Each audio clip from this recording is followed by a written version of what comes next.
in all counsel. Let's bring in 106 first.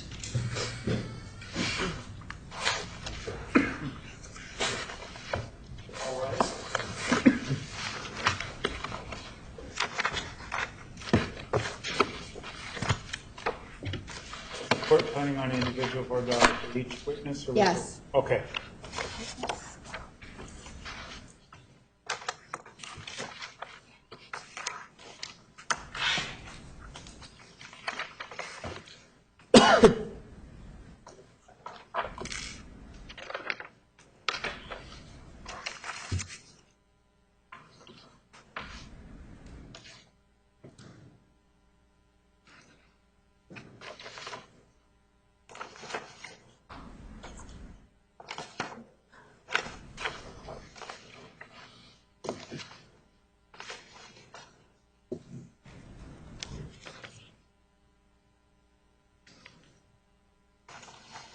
Please be seated. The record will show the presence of Juror 106.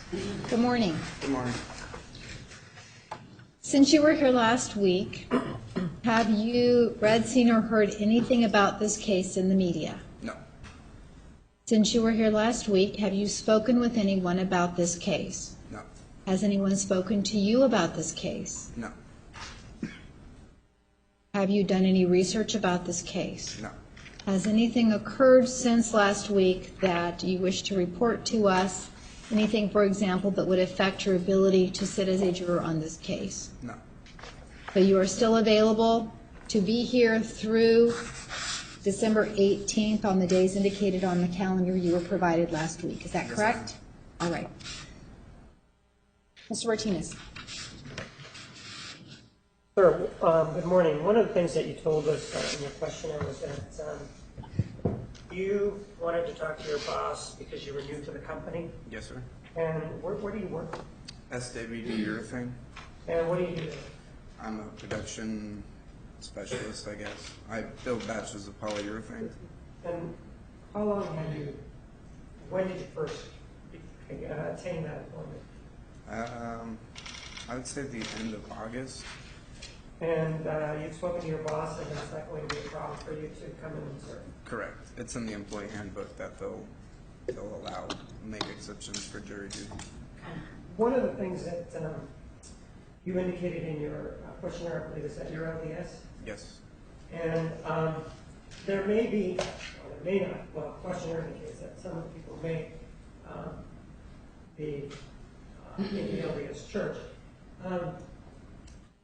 And you're familiar with the teachings of the LDS faith, correct? I'm a recent convert, so I'm not 100% on the gospel. When you say you're a recent convert, how long has it been? July 26th. So you're very recent. Yes. Last time that you came here, were you carrying a Bible? Yes. And are you carrying that Bible today? Yes. And I know that this seems like I'm attempting to pry, and probably I am, but what's, and this is not to be pejorative or negative or anything, but why are you carrying it? To read it on my downtime while it's here.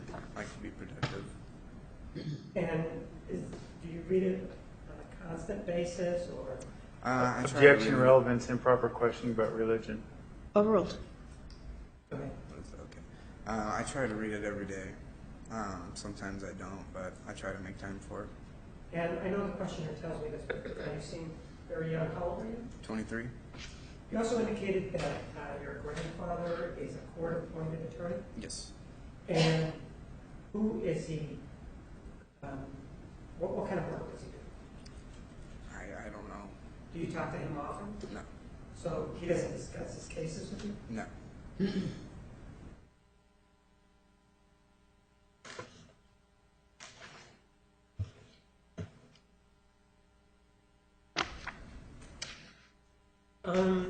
And again, this is not meant to pry, but back in February of 2012, you apparently had a run-in with the law. Yes. Tell me about the circumstances. I was pulled over because I didn't put my blinker on as soon as I went to change lanes. So he pulled me over. and my license was suspended. So he pulled me out of the car and asked me if I had anything in the car, and I told him I had marijuana.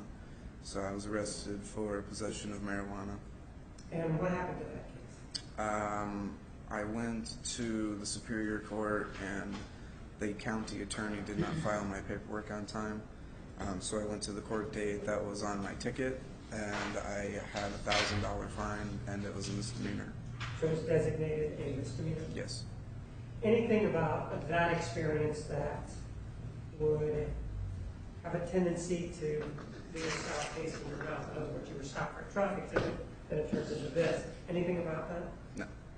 No. Anything about the way the court handled it that, again, gives you, a reason perhaps to say, well, it could have been handled a different way?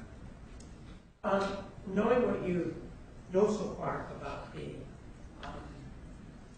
LDS faith, and I assume you've been baptized, correct? Yes. Knowing what you know about the baptism, knowing what you know based on the reading of the Bible, if someone takes a stand and they contradict what you know based on your experience, because the question indicates that it may involve an LDS issue, how are you going to handle that conflict?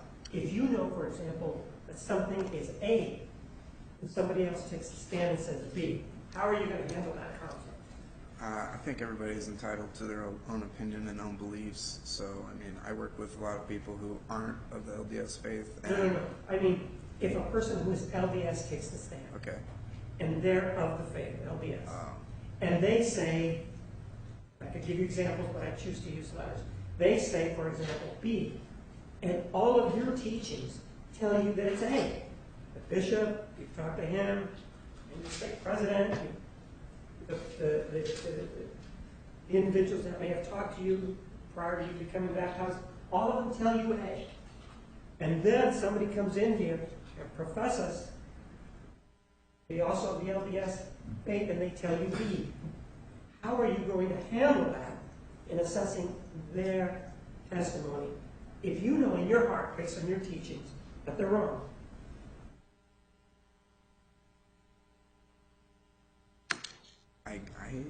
I guess I would have to listen to what they would have to say. Right, they're saying B, Right. and you know it's A. You know that it's A. No doubt in your mind that the answer is A. They come in and they say, my LDS church, my LDS book of Covenant says B. You know it's A. How are you going to handle that? Objection, ask and answer. Overruled. You may answer. I don't know. Excuse me? I don't know. I mean, I'm not very familiar with the teachings of the LDS, so chances are if they say something, I'm probably not going to know the right answer anyway. Assuming all of that stuff, assuming that you do know, I'm not asking you. I mean, it's going to be a question of, you know that the answer is A, without a doubt. And I understand that what you're saying is perhaps you don't are familiar with everything in your recent Congress, but you know it's A, somebody says B. When you go back to deliberate, are you going to just say, okay, that's what they said? Or are you going to say, I know in my heart that that's not true? Because I've read it, I've talked to everybody, and it's inspired by the Holy Ghost, and they're wrong. I'm going to have to go with what they say. I don't know. It's because it's what they say. I don't know how to explain this, but I would have to go with what they say. Even if you knew that they were wrong? Yeah. Why would you do that, even if you knew? Objection, Your Honor. He's asking him to evaluate testimony he hasn't heard. Overruled. Because it's what they believe. No. It doesn't matter what I believe, because what I believe may not be right. I'm not saying that it isn't, but... Let me do it in a more concrete fashion. You know today is Wednesday. Yeah. And let's suppose that That's a doctrine of the LDS faith that today is Wednesday. Do you have any doubt that today is Wednesday? No. They get up on the witness stand and say, pursuant to my LDS doctrine, it is Friday. And you know that it's not Friday. What are you going to do with that knowledge if you are chosen to deliver it, knowing that they're wrong? I guess I would have to believe it's Wednesday, if I know it's Wednesday. Right, but you're bringing that in. You see what I'm saying? You're bringing that in. You're bringing that in because you know that's what the answer is. Are you going to believe them, or are you going to then believe what you know? Objection again, he's asking him to evaluate testimony he has not heard. Overruled, you may answer.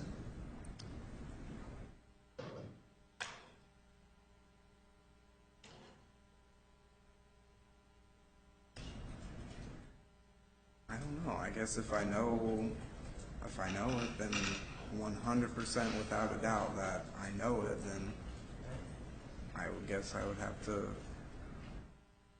I don't know. If I 100% know it, then I guess I would have to stick with it. Stick with what you know. One of the things that the judge is going to advise you on are something called jury instructions. Okay. Nothing more than sheets of paper with printed words on them. And these jury instructions are the law in this particular case. Are you willing to follow the law in this particular case, even though you do not know what the law is to start out with? Are you willing to accept it? Yes. Without reservation? Yes. And this law that is going to be presented to you indicates to you that in this particular case, the woman in this court, the accused, has already been convicted of premeditated first-degree murder. Are you willing to accept that without reservation? Yes. And are you the type, though, that are going to try to go back and say, well, I have some doubt about whether or not she did it, whether or not she premeditated, or are you going to accept that finding by a previous jury? I accept the findings of the previous juror. And this previous jury also found that the way the murder was committed, that she made Mr. Travis Alexander suffer, and unconsciously suffered, and she knew that. That's called an aggravating factor. Are you willing to accept that finding by the prior jury if the judge tells you so? Yes. And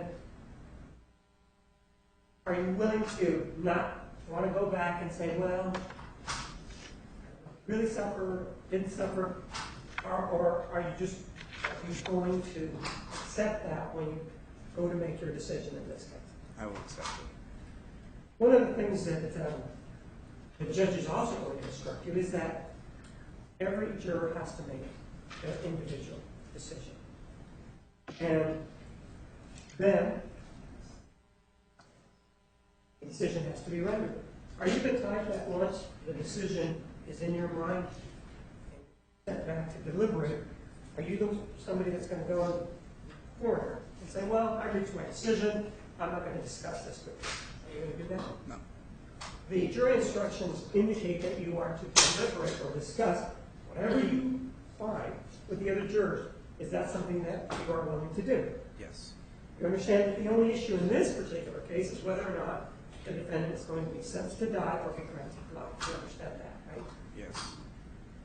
Sir, you indicated that you were philosophically opposed to the death penalty, correct? Yeah. And hesitated. Do you have a copy of your questionnaire there with you? Do I do. It's question 43 if you want to look at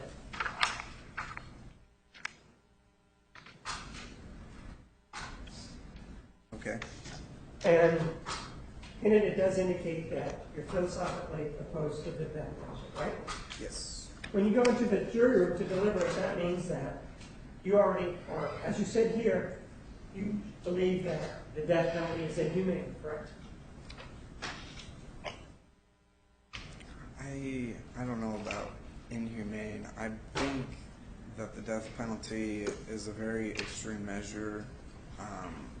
of punishment. But if the crime is extremely horrible, then I believe in it. Well, why don't you take a look at question 41. Look at your answer there. Yeah. You do indicate that the death penalty is extremely inhumane, right? Correct. So, But if the crime is extremely inhumane, it might be deserved. Life is precious and isn't to be taken away lightly. right. But my question is focusing on the death penalty. As you sit here today, irrespective of what the person did, just having a discussion, you believe that the death penalty is extremely inhumane, correct? Objection, Your Honor, that misstates the law. Overruled. Yes. And by extremely inhumane, that means that, as you sit here, you do not favor the death penalty, right? Correct. And that, as you sit here, if evidence is presented, you are going to be looking at that evidence through the eyes of somebody who believes that the death penalty is something that's really inhumane, and probably not appropriate in most circumstances. In most circumstances, yes. And is your view of the death penalty going to affect the way you view the evidence? In other words, people are going to come forth and they're going to present evidence, whatever that evidence is. Through your eyes, it appears that if it's pro-death penalty, whatever that may be, the evidence, they're going to have a little bit of a harder time convincing you of things. That's your view. Yes. And so you'll judge them a little bit differently because of your views involving the death penalty, right? I don't know if I would judge them differently. Yeah, I'd say yeah. I don't have any other questions. Thank you. Mr. Nurmi. Thank you, Your Honor. Good morning, sir. Good morning. Sir, have you heard any of the testimony in this case? No. It hasn't started yet, right? Right. You couldn't have heard any of the testimony in this case. So this issue versus Wednesday and Friday, that's really a question you can't really answer because you haven't heard the testimony yet, correct? What was the question? Well, you've heard some questions that counsel for the state asked you, believing it's Wednesday versus Friday, that sort of thing. You can't answer those questions because you haven't heard the testimony yet, correct? Correct. Okay. And one of the precepts, the line of questioning that was just presented to you was your faith. You recall that? Yes. Okay. And a distinction of what other people may believe in their faith versus what you might believe in your faith, correct? Correct. Okay. What the law requires of you, and we talked about following the law, is that you evaluate each person's testimony based on what you feel the merits of the testimony are. That you give them no favor for being LDS, or no condemnation for being of any other faith, or no faith at all. Do you understand that? Yes. Okay. And is that something that you would be able to do? Yes. Okay. Now, sir, you were questioned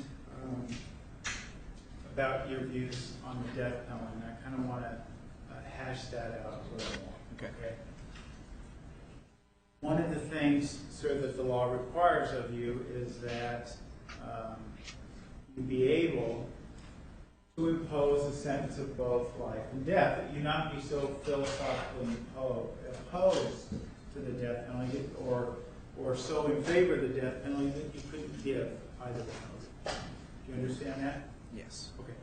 What the law requires of you, in fact, is not to have a particular view, but to be able to objectively assess the evidence and render a verdict that you believe, as an individual juror, that you believe is appropriate after deliberations. You understand? Are you with me? Yes. Okay. one of the things you were asked about was this philosophical opposition to the death penalty. But you also told us in your answers to questions 41, 42, and 43, taken as a whole, you told us that the death penalty isn't, and you told us a little bit this morning, it's an extreme measure, but it is something that you can impose in certain situations, correct? In very extreme situations, yes. I'm sorry. I'm sorry. In very extreme situations, yes. Okay. And sir, what do you mean by various extreme situations?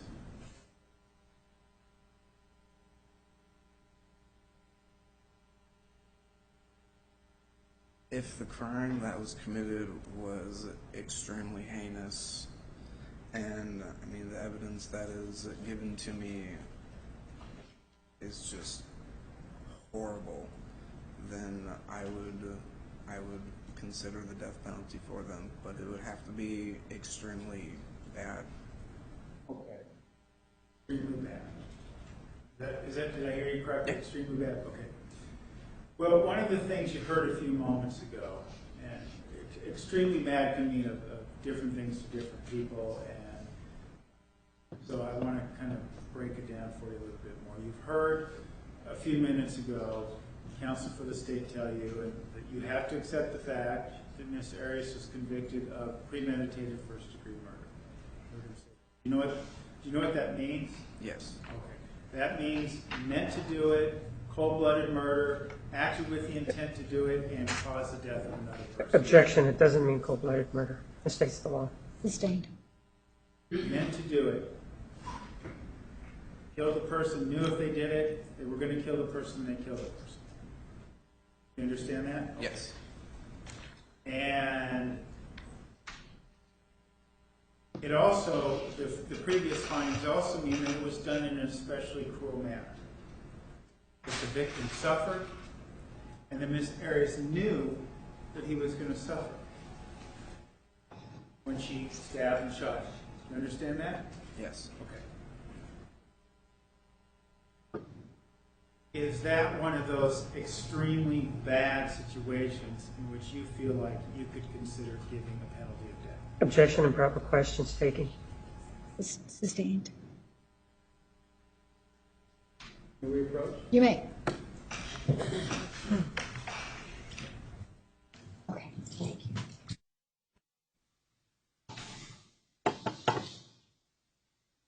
Your Honor, under Wainwright v. Witt, we get to explore whether he's substantially impaired. In this case, he knows what he's talking about. The county attorney specifically said, Ms. Arias this, Ms. Arias that, with, as it relates to her conviction and the extremely cruel factor. We know what we're talking about here. We need to be whether he's open to both penalties in this case. He knows this. They've been asked these questions in question 54, or excuse me, 54, 55, 56. He's asking him how he would decide this case, and that's what the law prevents. He's asking him based on what you know, and in the jury questionnaire, what Mr. Martinez asked you, how would you vote? And the law does not permit that. Well, if you raise the question more openly, are you open to both penalties in this case? I think you can do that. But I think asking him if this is the kind of case that gets awfully close to asking him to make a decision without having heard the facts, just based on what he knows so far. So if you ask him if he's open to both sentences in this case and explore it from there, I think you're okay. May continue. Sir, since you were here when you were here last week, you were handed a questionnaire you filled out, and kind of since that time had a chance to reflect, and you've kind of learned probably a little more here this morning about the process and about what you have to do. Yes. I want to turn your attention, if you could be so kind as to look at page 20 of your questionnaire.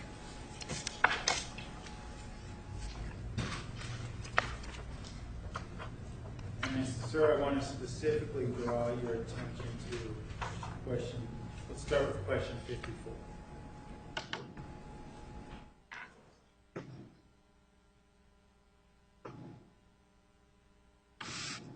Okay. Having learned what you've learned since filling out this questionnaire, would your answer to question 54 remain the same?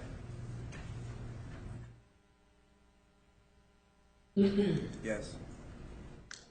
And as it relates to question 55, having learned what you've learned since the time you filled out this questionnaire, would your answer remain the same? Yes.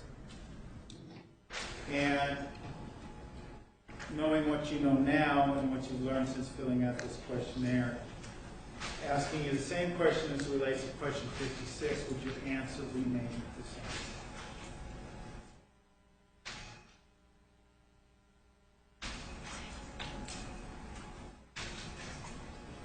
Yes. So based on your answers to those three questions, it would appear that if you were chosen to be selected as a juror on this case, that you could give both sides the opportunity to demonstrate to you what you believe is the appropriate penalty. Is that correct? Yes.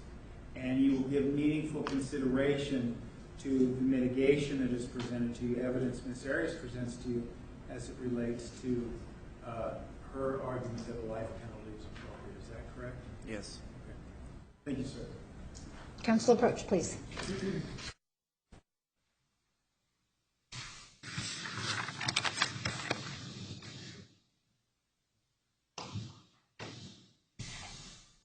I'm asking that he be stricken for cause. He indicated that because of his belief that the death penalty is inhumane, he would judge the evidence differently if it was positive for the death penalty. Not all witnesses would be judged by the same standard as what he indicated, and he indicated that on 2 occasions at the end of my questioning. So he cannot be fair and impartial in this case.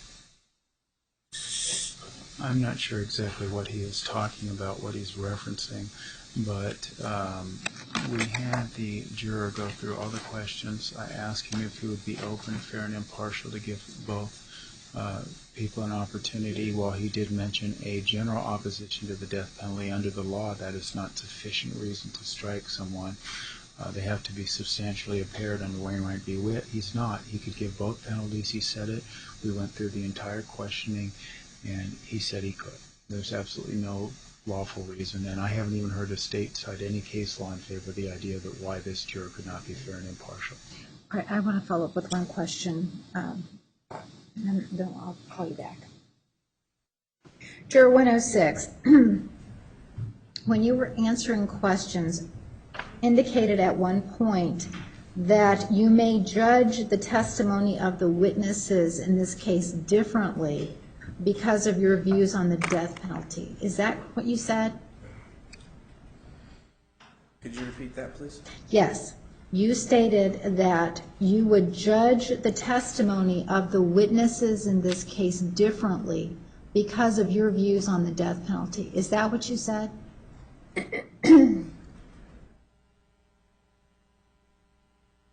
I believe so. Well, not because of my views on the death penalty. I don't feel I fully. Was it the Wednesday, Friday questions what you're referring to? Okay. Is that what you were referring to in your response? In my response right now. Okay. So explain what you meant by your response. I was asking you. Okay. Well, when you said earlier that you would judge the witnesses in this case differently because of your views on the death penalty, was that accurate? No. Do you believe that you could judge each witness in this case by the same standard? Yes. Would your views on the death penalty affect, your personal views, affect your ability to listen to the evidence in this case? No.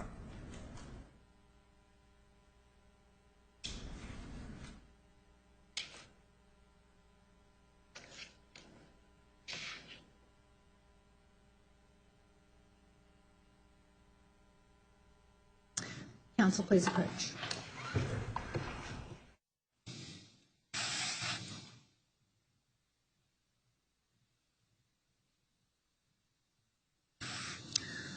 Anything else? I still believe that he should be stricken for cause when we first asked him about it. He said yes, and then he started to waffle and go back and forth. There is no assurances based on what he told you in his body language that he's not doing anything other than trying to get what he believes is the right answer. But what he truly believes is that, based on what he told us, is that if somebody comes up there and they favor the death penalty, he's going to judge that differently. That's what he said. All right, I'm going to let you follow up on that, and then I'll give you another chance to follow up because I didn't hear it that way, but I'm going to let you And I follow didn't hear up. it that way either, and I'm objecting to further questioning. The only thing the state has put forward is mind reading and body language interpretation as a reason to strike this juror. He never said the things that the state is crediting to saying. And giving this continued voir dire process, I would object. There's been no law cited as to why this man is not qualified as a juror. Well, if he can't view the testimony of each witness by the same standard, that would be a basis to strike him. I didn't hear him say that. On the other hand, I do believe that his answers are a little confusing. I think he may have gotten confused by the hypothetical posed by the state. So I'm going to give Mr. Martinez one more opportunity, and then you'll have another opportunity as well. All right.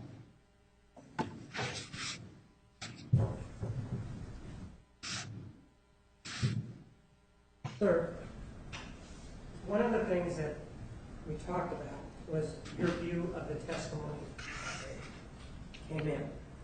You remember we talked about if you're chosen, there's going to be people that may testify. Remember we talked about that? Yeah. And as a juror, you would be required to sit and listen to what they have to say. Right. And one of the things that I asked you toward the end of my question, in fact, it was the last question, was that if there was a juror, or not a juror, if there was a witness that was, have a better term, pro-death penalty, their views were pro-death penalty, I asked you whether or not your views on the death penalty would affect the way you judge their testimony. Do you remember me asking you that? Not in those words. Not in those words, but something like that, right? Yeah, when you put it that way, it makes more sense. I was really confused at that section. But you did tell me that earlier, you did tell me that it would affect the way you viewed the testimony of somebody if they were giving testimony that was for the death penalty. Objection, that misstates his answer. Overruled. You told me that before.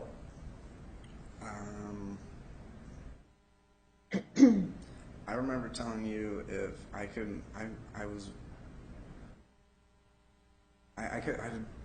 believe I couldn't come to a decision on the answer until you asked me if I knew it was Wednesday, but somebody told me it was Friday. Are we talking about the same thing? Okay. I was talking about the last two questions that you answered, Yeah. but you bring up Wednesday and the Friday example. What if on the Wednesday and Friday example, you knew that it was Wednesday, and somebody said it was Friday? Are you going to follow what you believe, or are you going to believe what they tell you? Objection, asked and answered about 5 times now. Sustained. This situation here at the end, are you going to be able to judge the testimony of all the witnesses, not just those that are coming in here and say pro-life? Are you going to be able to judge all of their testimony the same way, even though you are philosophically opposed to the death penalty? Yes. I don't have any questions. Counsel approach, please.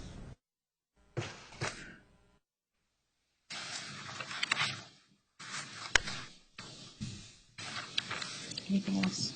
No, I still think he's impaired, but I understand. I just don't think it rises to the level of excusing himself. All right, let's continue. Juror 106, please return on October 16th at 10 a.m. Between now and then, continue to follow the rules that I previously explained to you. Do not do any research about the case. Do not view any media coverage of the case. Do not talk with anyone about the case, and do not allow anyone to talk to you about the case. Okay. October 16, 10 a.m. 10 a.m. Thank you. Thank you.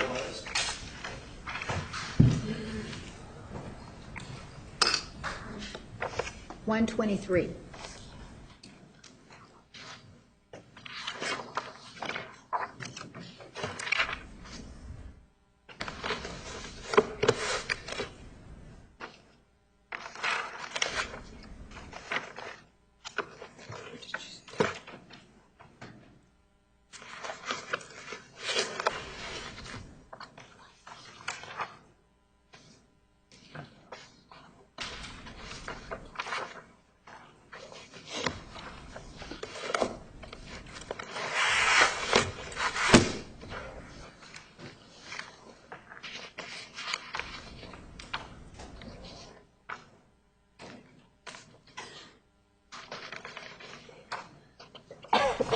So the presence of juror 123.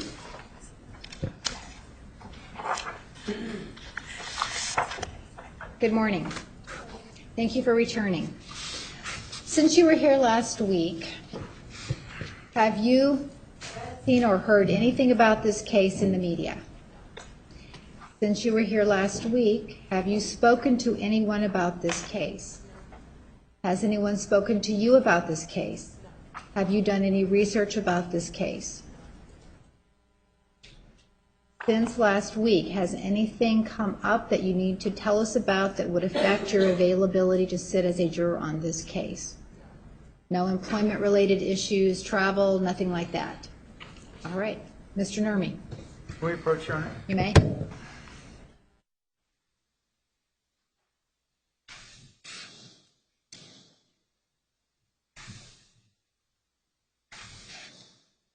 We never went through this process, but in sake of possibly saving time, we would be moving to strike 123. She talks about not having the death penalty on her conscience, but she also seems mitigation impaired and that she couldn't listen to psychologists. So she said she couldn't give death. She can't listen to psychologists. I don't think she's qualified for either side, quite frankly.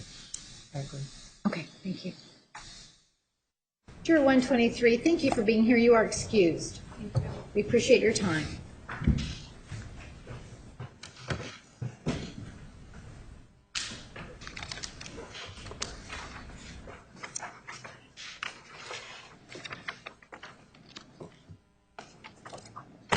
One 16.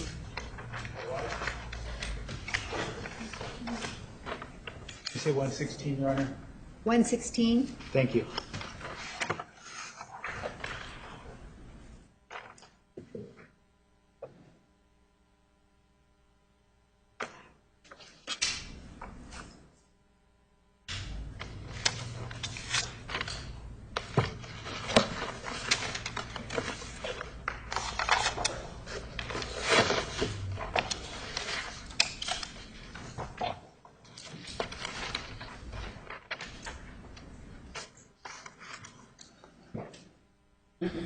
Please be seated. The record will show the presence of juror 116. Good morning. Thank you for returning. Please be seated. Since you were here last week, have you read, seen, or heard anything about this case in the media? No. Since you were here last week, has anyone spoken to you about this case? They tried to when they asked why I was going to be gone for possibly, but I told them I couldn't talk about it. All right. So who was speaking with you about the case? Well, people just asked, did you go to the travel jury? I said I can't speak about it because I can't talk about what happened in court today. So. Were these coworkers, family members, friends? Just coworkers because they'd heard in the news media and knew I was at jury duty on Monday, and I just told them I couldn't discuss the case. All right. Have you talked to anyone about the case? No. Have you done any research about the case? No. Has anything come up since you were here last week that could affect your ability to sit as a juror? For example, any employment-related issues or travel? No. All right. Mr. Nurmi. Thank you, Your Honor.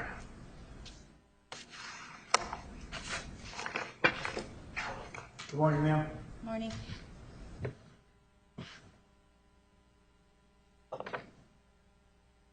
Ma'am, I want to begin asking you a little bit about some of the answers on your questionnaire, to try to kind of peel apart some of the things you said, just to see if you can be a fair and impartial to both sides of the case. Okay. Okay. And if you could do us a favor, speak up. Okay. So you kind of I'm a little nervous, sorry. That's okay. That's okay. One of the things you mentioned in a couple of the questions was that you'd seen some coverage of this on the news. Can you recall for us what that was, how often? I know you said you didn't watch the news a lot. So To be honest with you, I mean, I saw the coverage like everybody else did on the news. I heard about it. I don't follow it I didn't follow it that closely. I watch the news more in the background in the morning. I don't sit down and, so I knew about it. I knew about the verdict. But other than that, I didn't really follow the case. I didn't read it in any entertainment magazines or any of that kind of stuff. So no blogs on the internet or anything? I barely know how to use my email. Okay. Fair enough. Any commentary on the case, anything like that that you might have read in the paper? No. Even since the first trial? Okay. No. All right. And, earlier you were, just a few moments ago, you were talking about coworkers and friends asking you, about the Yeah. case and things of that nature. I'm wondering if, before you became involved in this, if you heard people talking about the case, that sort of thing. I mean, I think I heard it. I'm a kindergarten teacher, so Okay. I don't. We don't talk about it much in class. Right. So, but they. I mean, I'd heard about it. People said, "Oh, she was, guilty or whatever." But beyond that, didn't get into any discussions with anybody. And so my coworkers all assumed on Monday that's why I was at jury duty. I said I can't talk about what happened in jury duty, and then they kind of left me alone about it. So I just didn't really discuss it or anything. Okay. So. Now, in terms of your knowledge of the case, it appears from what you told us that it's so limited that you don't have any opinions, per se, about anyone in the courtroom, Ms. Arias included. Yeah, I read it. I knew she was convicted or guilty, but beyond that, I don't have much opinion on it because I didn't follow it enough to have the details to have a lot of opinions. So. Fair enough. Well, one of the things, ma'am, in terms of your potential service here is that you will learn a couple of things. Two of the things are certainties that will not be changed or won't be as an issue, and they lead to, ultimately, to the decision you would have to make if you're a juror on this case. Okay? Yes, sir. And let me try to explain it to you. Ms. Arias has been convicted of first-degree murder, premeditated murder, meant to do it, knew that she was going to cause the death of another person, and acted in accordance with that plan, and the person died as a result. You understand that part? Yes. Okay, that's Yes, the part I got that. Gotcha. Okay. So the other part, whether you heard it in the news or not, is that once she was found guilty of murder, a prior jury found that an aggravating factor was proved, meaning that this was done in an especially cruel manner. The victim suffered as a result of her actions, and that she knew or probably should have known that he was going to suffer as a result of her actions. Okay? Yes, sir. Understand that? Yes, You I may have heard understand that. that Yes. part too, Yeah. right? Okay. Those are the things that make her eligible for the death penalty. They're not the things that mandate she get the death penalty, which is why we're all here. Because the job of a potential juror in this case will be to decide if she is a death sentence to be imposed or is a life sentence to be imposed. Understand Yeah. that? That's your job. That is your only, as a juror, that would be your only job. And I understand. Okay, all right. My question for you in this regard too is, relates to your views. I guess I should say my first bit of questions relate to your views on the death penalty. And you answered some questions for us on page 18 of your questionnaire. Okay. And if you need to refer to it, you can.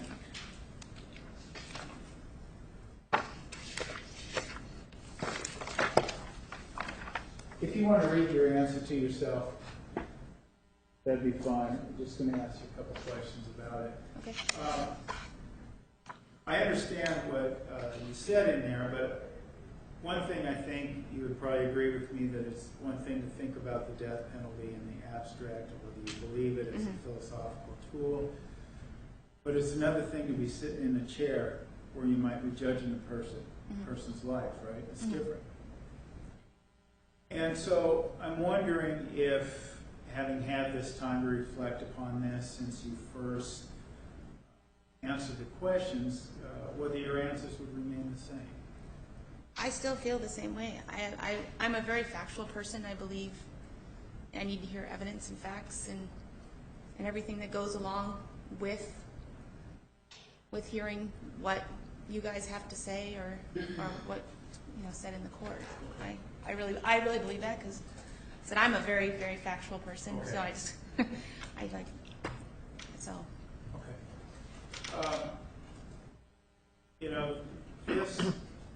This is a different kind of case in one sense, because you say a factual person, right? And, that's often true of, say, there's a burglary case and you're looking at fingerprints and it's a whodunit, that sort of thing, right? We don't have that here. Those aren't the kind of facts that you'll be dealing with. Yes. And ultimately, your decision as a juror, what you said, is ultimately the law says it's your own moral choice. You listen to the evidence, and you make an assessment after you make an assessment, you deliberate with the other jurors, and you have the right to bring your verdict, your moral assessment into courtroom. Do you understand? Yeah. Okay.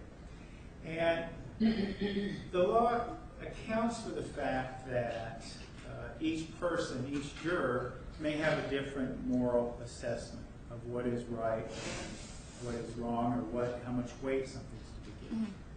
So, if I were to say, well, mitigating factors, Miss Arias is wearing a black sweater. Of course, that's absurd, but if I were to say that, one of the things that you would have to do is prove that to you by a preponderance of the evidence, and then you would decide what weight to give. And you might decide, well, the black sweater, that's enough for me to deliver a life verdict. The person next to you may say, well, that has nothing to do with it for me. I'm going to deliver a life verdict because she's wearing glasses. Okay? And they could say that. But you each would be entitled to the verdict. And it could be the opposite. He could say, well, death is the appropriate sentence. It's a moral assessment.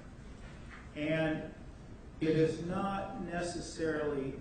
In that regard, I guess you could see how it's not necessarily a fact intensive. You're going to listen to facts, you're going to listen to evidence, but you're going to do it in a different way.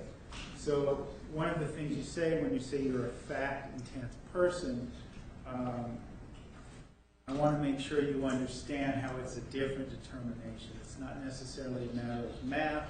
It's a matter of listening and delivering the verdict that you feel is right and appropriate. Is that something you could do? I feel I can be fair and with my moral ways. I mean, I don't know, either way. I mean, morally, I think I'm fair. It would be, and I take it, I don't know how to say this, but I feel I could be fair. I mean, in the sense of and taking my opinions and what I've been brought up morally. And I don't think there's, some cases I think there's been, the death penalty was right. In some cases I didn't. I feel like I can weigh that out with my own moral consciousness. So I'm sorry, I'm stuttering. No, but talk to me like I'm one of your kindergartners, okay? That'll be easy, right? But what I hear you saying is that you are open to both penalties. Yes. You can consider the evidence, and if you think death is the appropriate verdict, that is what you will bring to the courtroom. If you believe life is the appropriate verdict, that is what you bring to the Yes, sir. courtroom. Okay. The one thing I want to double check with you, because we've got a little more information in our discussion here today, is one of the things, like I said before, is that you have this awesome responsibility if you're seated there between life and death. That is your only decision, but one of the things within a life verdict is the idea that if you deliver a life verdict into the courtroom, that the judge ultimately will decide whether that means life, meaning natural life, meaning if there's to live the rest of her life in prison, or life with the possibility of release after 25 years. That's a decision that will be out of your hands into the judge's. You follow me there? Yes. Okay. Yes, sir.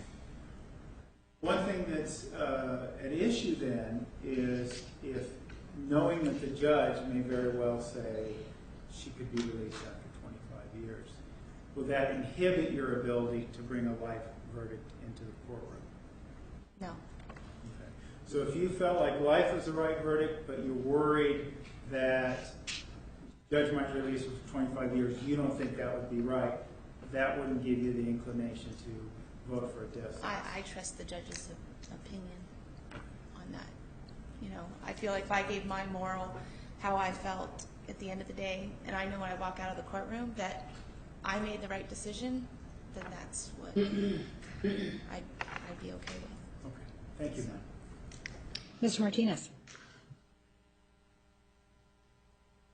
Ma'am, one of the things that you were talking about was the facts and the evidence that are going to be presented in this case. You remember that? Yes. Honestly?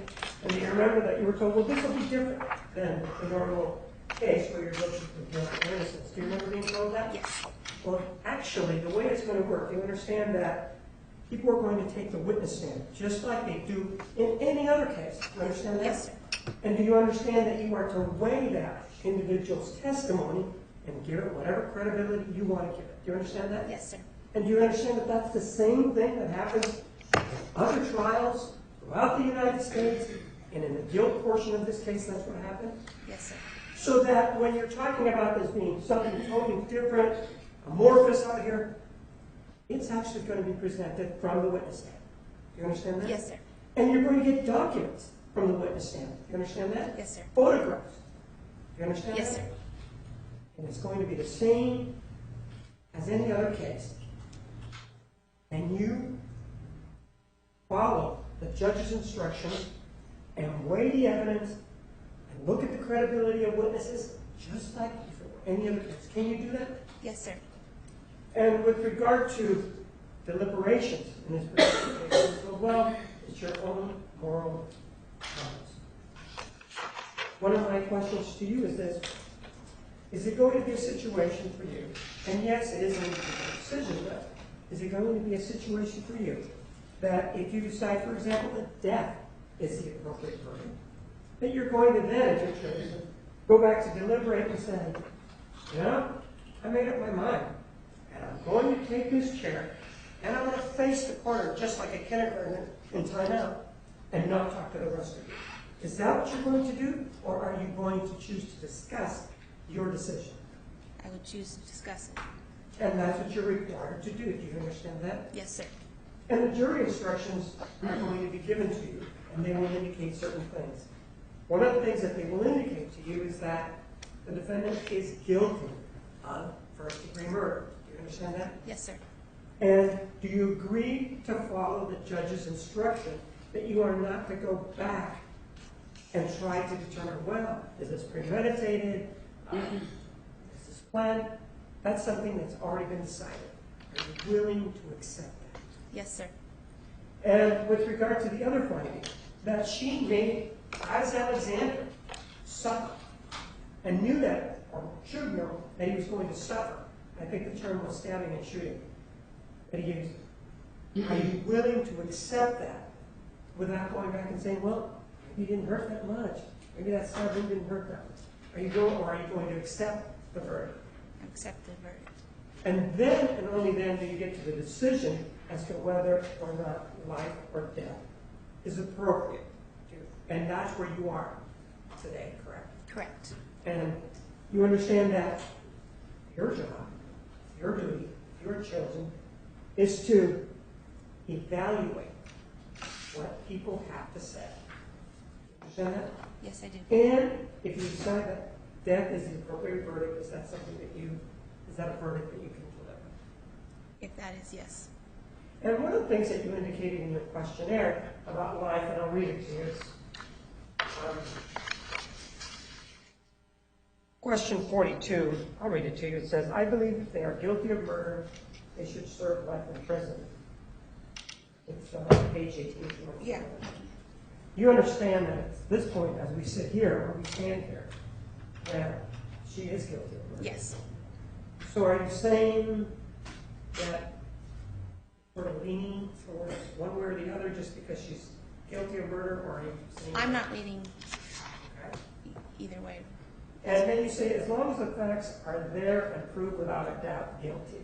The judge is going to instruct you that with regard to the, or you've heard the term beyond a reasonable doubt. Yes, sir. Is that the same thing as what you're saying here, without a doubt guilty, or is that a different standard? I believe reasonable, without a doubt.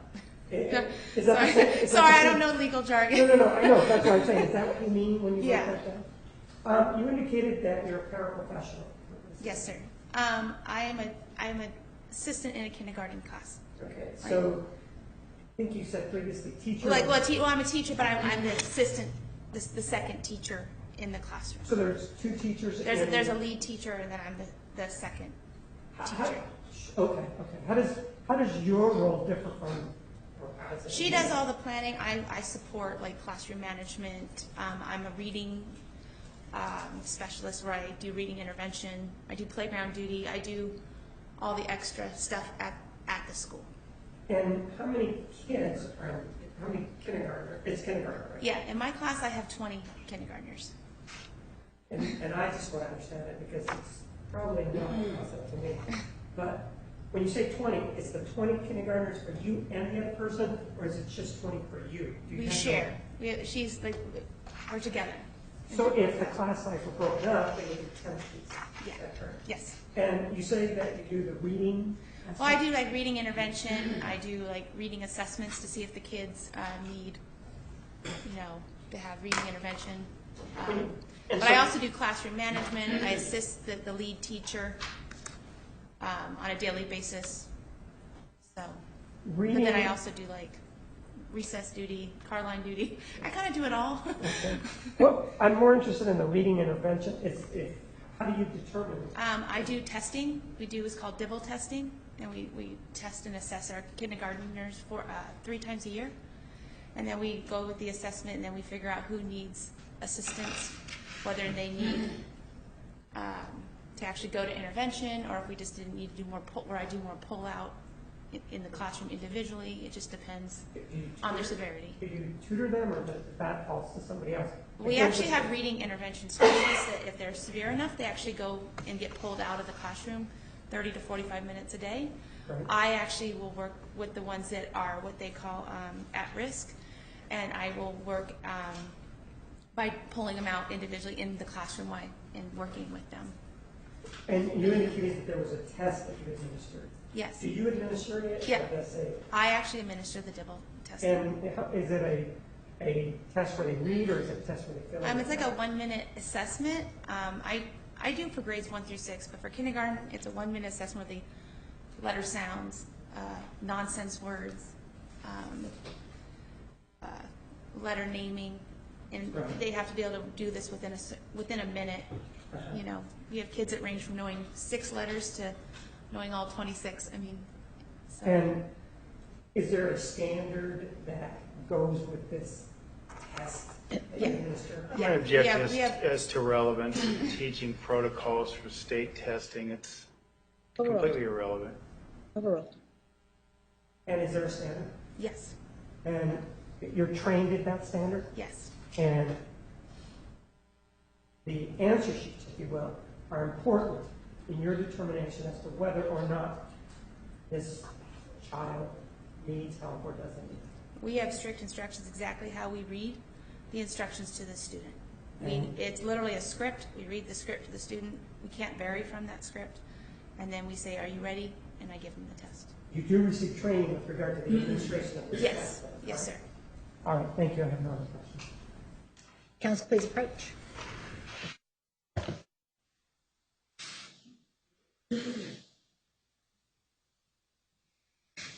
Any motions? No. Great. 116.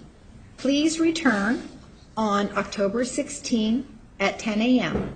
Right back here. Wait in the hallway till the bailiff comes out to get you. But October 16 at 10 a.m.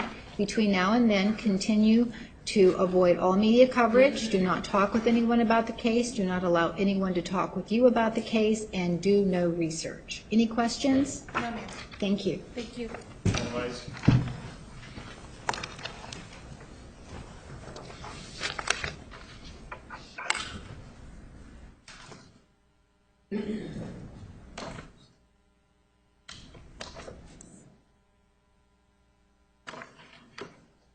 We're going to take a 10-minute recess, and then we'll take number 128 next. can we touch briefly?